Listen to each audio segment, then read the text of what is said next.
Hey all, my name is Jessica and I'm with Key HR. We are a boutique company that helps small business owners solve HR issues. Usually when people think of us, they think we just do payroll, benefit administration, or they think we're just another PEO. But we are the real deal. We're locally owned, women-owned, small business right here in downtown Orlando. We have a fully staffed HR department with SHRM certified professionals available to help our clients stay on top of the daily changes in our industry. That being said, I've had a lot of questions come in from local business owners in the Central Florida area. And due to the type of business we are, we receive all the latest updates and resources available for business owners with regard to COVID-19. The truth is, it would be a terrible waste for me to only share this information with my existing clients. So I've created these videos as my social distancing way to help educate the community and provide the resources that are available, with the hope that I'm able to make a difference and help as many businesses out there as possible and improve our local economy as a whole. Now for a quick copyright disclosure. Under the Copyright Section 107 of the Copyright Act of 1976, allowance is made for fair use for purposes such as criticism, comment, new reporting, teaching, scholarship, and research. Fair use is permitted by copyright statute that might be otherwise infringing. Nonprofit, educational, or personal use tips the balance in favor of fair use. We can all win together. Now on to today's topic. Before I get started with our article, I wanted to go to a SHRM article here with regards to the difference between a layoff and a furlough and a reduction in force. So that being said, this is pulled directly from SHRM's website, and a furlough is when an employer furloughs its employees. It requires them to work fewer hours or to take a certain amount of unpaid time off. For example, an employer may furlough its non-exempt employees 1 day a week for the remainder of a year and pay them for only 32 hours instead of their normal 40 hours each week. Another method to furlough is to require all employees take a week or two of unpaid leave sometime during the year. Employers must be careful when furloughing exempt employees so that they continue to pay them on a salary basis and do not jeopardize their exempt status under the Fair Labor Standards Act. A furlough that encompasses a full work week is one way to accomplish this, since the FLSA states that exempt employees do not have to be paid for any week in which they do not perform no work. A layoff is a temporary separation from payroll. An employee is laid off because there is not enough work for him or her to perform. The employer, however, believes that this condition will change and intends to recall the person to work when work again becomes available. Employees are typically able to collect unemployment benefits while on unpaid layoff, and frequently the employer will allow employees to maintain benefit coverage for a defined period of time as an incentive to remain available for recall. A reduction in force occurs when a position is eliminated without the intention of replacing it and involves a more permanent cut in headcount. A layoff may turn into a reduction in force, or an employer may choose to immediately reduce their workforce. Now, while your employees may be expecting cutbacks, they may be feeling nervous about how layoff decisions are being made. Pay may be suspended, but possibly healthcare benefits may remain in place. Staff needs to know exactly what the situation is for them, so providing clarity as soon as possible is essential. If your employees regularly communicate with customers and clients, make it clear that they cannot do so while they are laid off to avoid any legal claims of unpaid work. A temporary unpaid furlough is fine, but it is important to ensure that staff do not undertake work while they are laid off. If staff are still responding to emails or responding to phone calls, they could claim that they are still working. Inform employees that work is not authorized during your furlough. Stay in touch and provide mental and emotional support. You can and should keep your lines of communication open with your employees. Effective communication helps to motivate your furlough employees and retain good performance. Now, on to today's article. This article comes from Piliero and Mazza attorneys.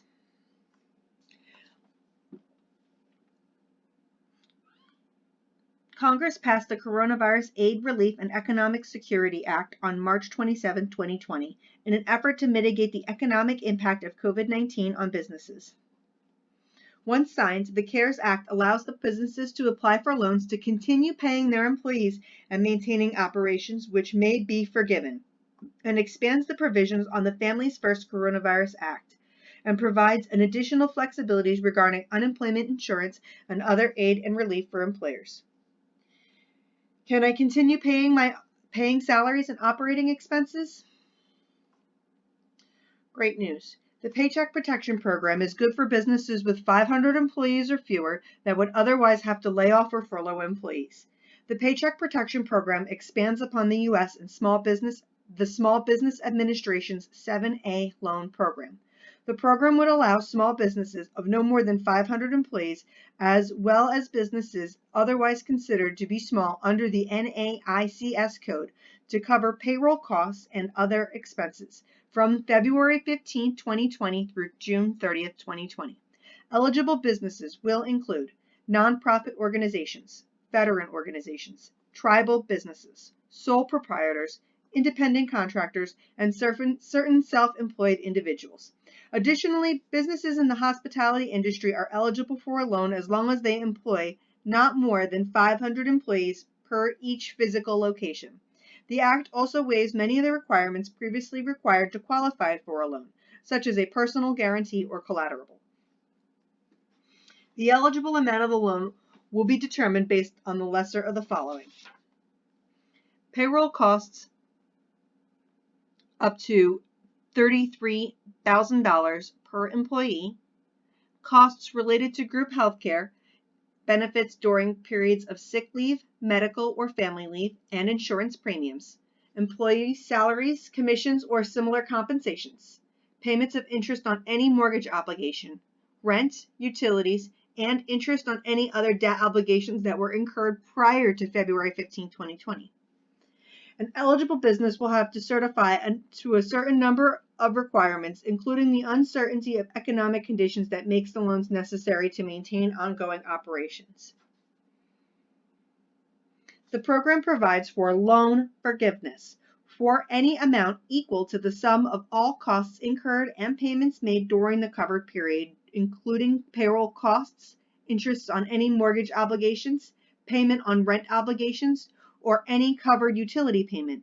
Please note that the amount of forgiveness for the loans will be reduced if the employer reduces its workforce during the covered period or reduces the salary or wages paid to an employee by more than 25% during the covered period, as compared to their most recent quarter. However, an employer may avoid the loan reduction whereby June 30, 2020, the employer rehires any and all employees laid off since February 15, 2020, or increases the previously reduced wages. For a more detailed analysis of the Act's Paycheck 7A loan, please visit the SBA. Emergency relief and taxpayer relief.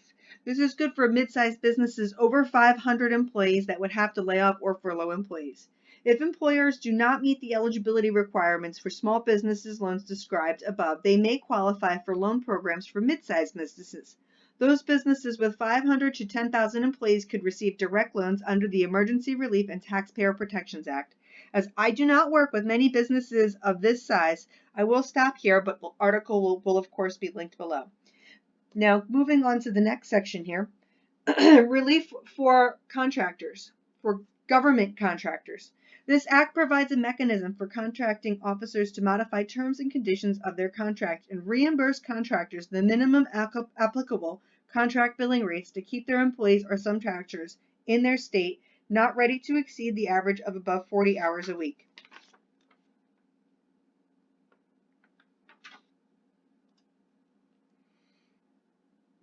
Can I pay sick leave for my family's 2 employees?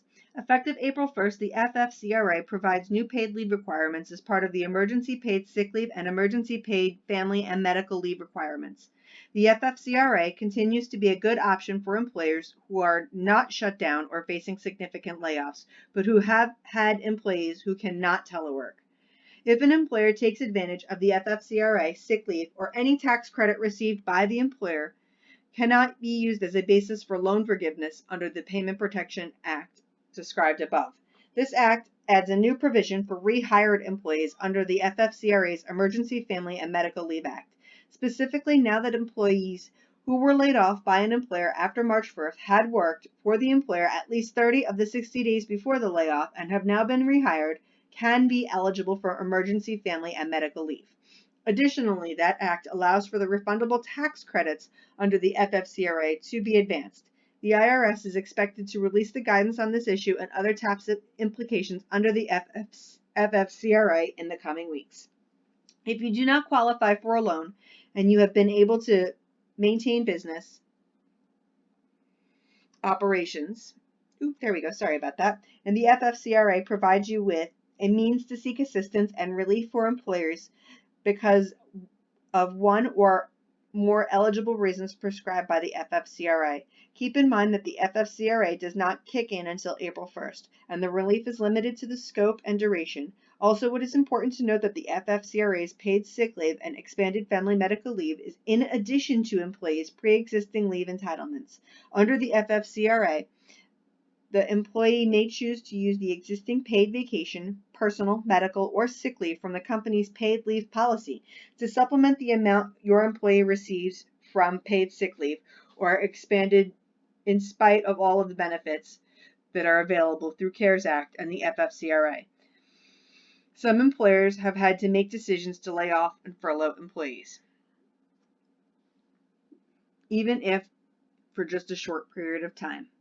Whether to lay off or furlough your employees can depend largely on state unemployment compensation regulations and whether your benefit plans will require an employer to continue the benefit plan during a period of leave without pay, such as a furlough. It is advisable for you to check with your benefit providers regarding the expectation for your benefits. Well, there you have it.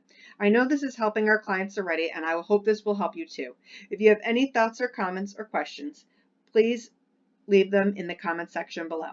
If you have found this video informative and helpful, please like it by tapping the thumbs up button. My contact information as well as the links for the video are located below.